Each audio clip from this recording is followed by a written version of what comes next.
Hello everyone, welcome to PhD jobs and admissions. This is Ankita Sod and students, आज की इस video में हम लोग डिस्कस करने वाले हैं रिसर्च मेथोडोलॉजी में राइटिंग फॉर्मेट से related most important and most expected multiple choice questions. So ये क्वेश्चंस आपके अपकमिंग अलीगढ़ मुस्लिम यूनिवर्सिटी के पीएचडी एंट्रेंस एग्जामिनेशन के लिए बहुत ही ज़्यादा इंपॉर्टेंट है। तो स्टूडेंट्स, आप सभी को ये तो पता ही होगा कि इस यूनिवर्सिटी के पीएचडी एंट्रेंस एग्जाम का शेड्यूल रिलीज हो गया है। सो अब हमारे पास सिर्फ 18 से 20 दिन बाकी है।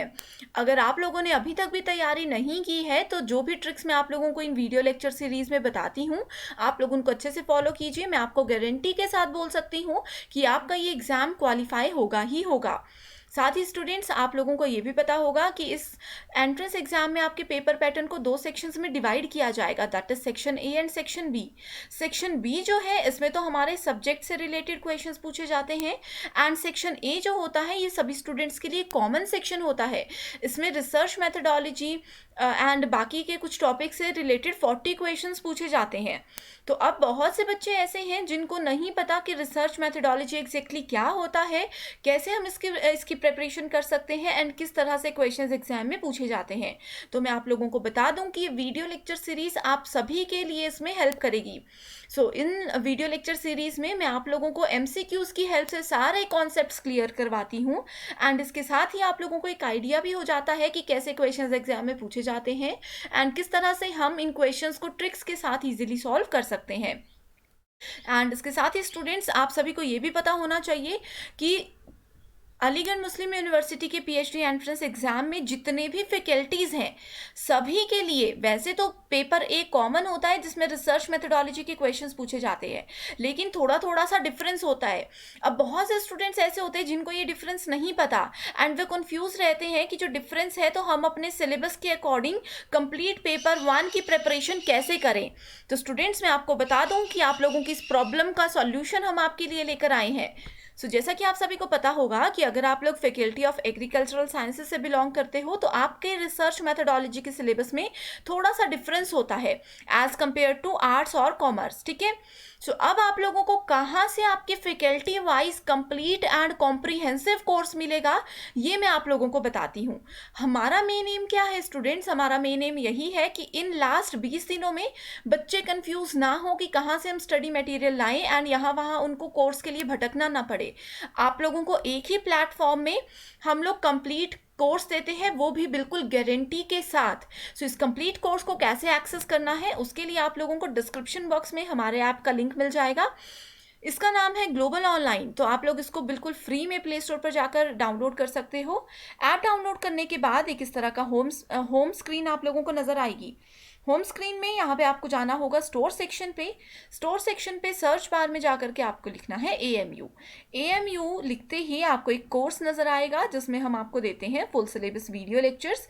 ये गारंटेड वीडियो लेक्चर्स हैं जहाँ पे हम लोग हर एक चीज़ को रियल लाइफ एग्जाम्पल के साथ एंड शॉर्ट ट्रिक्स के साथ आपको बताते हैं ताकि आप लोग इन कम टाइम में भी कॉन्सेप्ट्स को अच्छे से समझ सको।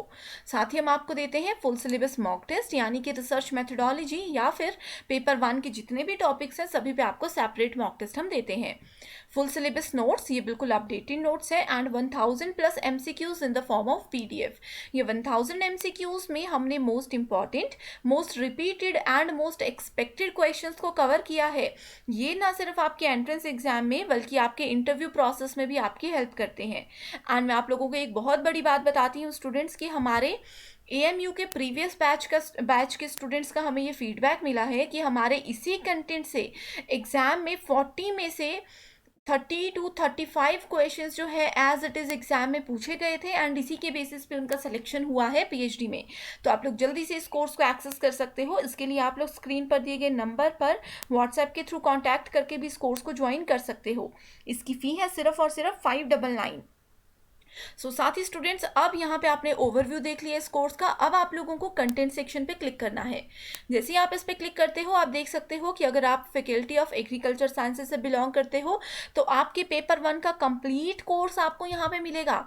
25 वीडियो लेक्चर्स हैं, 47 फाइल्स हैं एंड 19 टेस्ट्स हैं। अगर आप लोग आर्ट्स से बिलोंग करते हो तो आप लोगों को यहाँ वहाँ नहीं भटकना है, आपके सिलेबस के अकॉर्डिंग ही हर एक चीज़ आपको यहाँ पे एक ही जगह पे मिल जाएगी, बिल्कुल गारंटी के साथ। यहाँ पे फ्री कंटेंट भी अवेलेबल है, आप लोग उसको भी देख सकते हो, ठीक है। सो जल्दी से इस नंबर पर कॉन्टैक्ट करके आप लोग कोर्स ज्वाइन कर लीजिए, एंड साथ ही आप हमारा व्हाट्सएप ग्रुप भी ज्वाइन कर सकते हो, जिसका ये बेनिफिट है कि हम यहाँ पे आप लोगों को लेटेस्ट अपडेट देते हैं, एंड आपकी कोई भी अगर क्वेरी है किसी भी चीज़ को लेकर के, तो इमीडिएट आपको यहाँ पे इसका सॉल्यूशन मिल सकता है। सो आते हैं अपने क्वेश्चंस पे। पहला क्वेश्चन है, in which of the following formats research abstract is a must. ठीक है, सो रिसर्च का वो कौन सा फॉर्मेट है जिसमें कि रिसर्च एब्स्ट्रैक्ट एक ज़रूरी चीज़ है, एक अनिवार्य चीज़ है। Research article, seminar paper presented, thesis या फिर रिसर्च सिनॉप्सिस। तो ये जितनी भी चीज़ें हैं ना, ये रिसर्च जब हम लोग करते हैं तो हम लोगों को जो थीसिस लिखनी होती हैं, जो रिपोर्ट देनी होती है, उसी के पार्ट्स होते हैं, ठीक है। सो इसका राइट आंसर क्या है, यहाँ पे हमें मल्टीपल ऑप्शंस दिए हैं। तो रिसर्च एब्स्ट्रैक्ट कहाँ कहाँ होता है, ये होता है रिसर्च आर्टिकल में, सेमिनार पेपर प्रेजेंटेड, जो सेमिनार पेपर जो हम देते हैं उसमें, एंड साथ ही ये होता है थीसिस में, ठीक है। सो राइट आंसर है ऑप्शन नंबर 3, ठीक है। रिसर्च सिनॉप्सिस में ये हम लोग ऐड नहीं करते हैं। एग्जाम में हो सकता है ये क्वेश्चन एज इट इज पूछा जाए, या फिर ये पूछा जा सकता है कि in which of the following formats research abstract is not a must, जरूरी नहीं है। तो आपका राइट आंसर होना चाहिए रिसर्च सिनॉप्सिस, ठीक है। सिनॉप्सिस का मतलब होता है सारांश। नेक्स्ट क्वेश्चन है, the bibliography of a research report. So मैंने आप लोगों को बताया, जब भी हम लोग रिसर्च करते हैं, सो रिसर्च करने से पहले हम लोगों को एक रिसर्च के साथ साथ एक रिसर्च रिपोर्ट जनरेट करनी होती है, जिसमें सारी चीज़ें दी होती हैं कि रिसर्च में क्या है, क्या हमारा एम है, क्या प्रॉब्लम है, ठीक है, हर एक चीज़ होती है। सो इसमें रिसर्च रिपोर्ट के अंदर ही एक चैप्टर होता है, एक फेज होता है जिसको बिब्लियोग्राफी बोलते हैं। अब आप लोग मान लीजिए जैसे कि एक बुक है, बुक में क्या होता है, बुक में इंडेक्स भी होता है, रेफरेंसेस भी होते हैं, चैप्टर्स भी होते हैं, इमेजेस फिगर्स भी होती हैं। तो वैसे ही रिसर्च रिपोर्ट में एक पार्ट होता है बिब्लियोग्राफी, ठीक है। सो इसमें क्या ऐड किया जाता है, lists all the books published on the topic. जिस टॉपिक पर हम लोग रिसर्च करने वाले हैं या रिसर्च कर रहे हैं, उस पर्टिकुलर टॉपिक से रिलेटेड जितनी भी बुक्स मार्केट में है, क्या उसकी लिस्ट बिब्लियोग्राफी में होती है। सेकेंड ऑप्शन बोलता है, lends credibility to the report and serves as a guide for further research, ठीक है। एक रिपोर्ट की क्रेडिबिलिटी को ये लेंड करता है एंड एक गाइड के रूप में काम करता है फर्दर रिसर्च के लिए। यानी कि कोई आने वाले टाइम में कोई और रिसर्चर है जो सेम टॉपिक पर रिसर्च करना चाहता है, तो उसको ये हेल्प करता है bibliography. Include summarises of references listed in it, ठीक है। सो जितनी भी समराइजेस होती हैं रेफरेंसेस की, वो सबको यहाँ पे इंक्लूड किया जाता है। It always written in the format prescribed by American psychological association, ठीक है।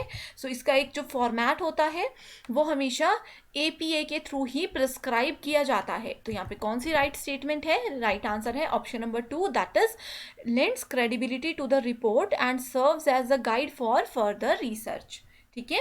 यानी कि फ्यूचर में, अब मान लीजिए अभी मैं 2022 में किसी पर्टिकुलर टॉपिक पे, सोशल प्रॉब्लम से रिलेटेड किसी टॉपिक पे रिसर्च कर रही हूँ, ठीक है। 2025 में कोई और पर्सन आता है जो कि सेम प्रॉब्लम को लेकर के रिसर्च करना चाहता है, उनको लगता है कि इसमें अभी भी कोई प्रॉब्लम्स है, तो वो अगर पुरानी रिसर्चेस देखेंगे, वो मेरी रिसर्च में देखेंगे मैंने क्या क्या किया था, मुझे किस किस चीज़ का सॉल्यूशन मिला था, किसका नहीं मिला था, ये सब चीज़ें देखनी होती हैं अगर, तो वो डायरेक्टली मेरी रिपोर्ट में बिब्लियोग्राफी सेक्शन पे फोकस करते हैं। उनका क्या होता है, पूरा रिपोर्ट पढ़ने की ज़रूरत नहीं होती, हम डायरेक्टली बिब्लियोग्राफी से ही एक आइडिया ले सकते हैं, ठीक है। सो आई होप ये कॉन्सेप्ट आपका क्लियर है। नेक्स्ट क्वेश्चन है, मैच द फॉलोइंग से। सो यहाँ पे सेट ए में है फॉर्मेट ऑफ प्रेजेंटेशन, दूसरा है डिस्टिंक्टिव फीचर। सो थीसिस, डिसर्टेशन, ये दोनों मैंने आपको प्रीवियस वीडियो में बताया था कि इनका मतलब सेम ही होता है, ठीक है। नेक्स्ट है research paper, workshop and seminar, ठीक है। सो ये 4 इंपॉर्टेंट कॉन्सेप्ट्स हैं जो कि इंपॉर्टेंट है। नेक्स्ट है इनके फीचर्स क्या होते हैं।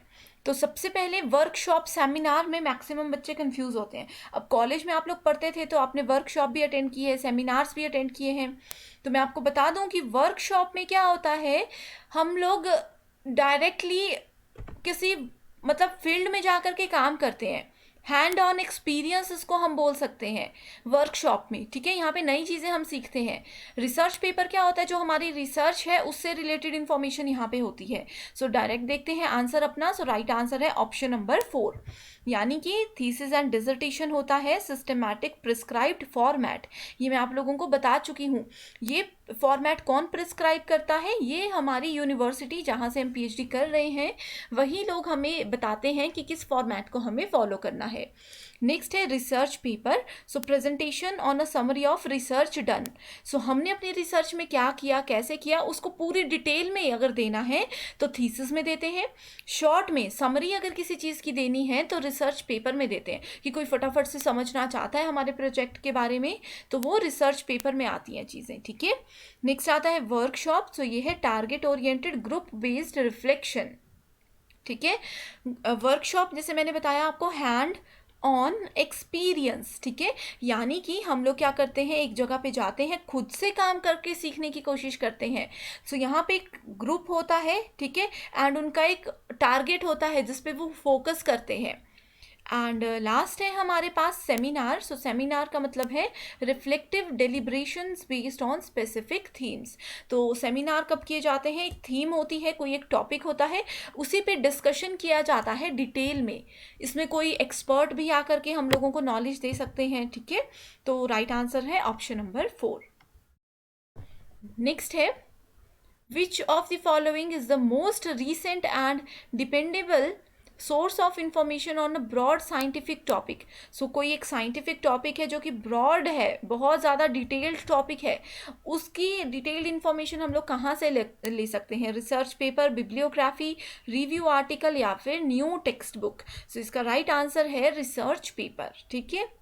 ब्रीफ में यानी कि हमें जल्दी जल्दी किसी चीज़ की इंफॉर्मेशन लेनी है ना, अगर कहीं पे भी इससे रिलेटेड क्वेश्चन पूछते हैं तो हमेशा रिसर्च पेपर या फिर आप लोगों ने रिसर्च रिपोर्ट पे फोकस करना है, ठीक है। लास्ट क्वेश्चन है जो कि बहुत इंपॉर्टेंट टाइप का क्वेश्चन है, related to assertion and reason. So use of ICT in research facilitates access and assure accuracy of research findings. ICT क्या होता है, information and communication technology. Simple language में बोलें तो कंप्यूटर। तो यहाँ पे बोला गया है कि अगर हम लोग कंप्यूटर का यूज़ करते हैं इन रिसर्च, ये हमें फैसिलिटेट करवाता है access and accuracy of research findings. यानी कि अगर हम लोग अपनी रिसर्च में इंटरनेट का, कंप्यूटर का यूज़ करते हैं तो हमें बिल्कुल इजीली चीज़ें मिल जाएंगी एंड एक्यूरेट होंगी चीज़ें बिल्कुल, ठीक है।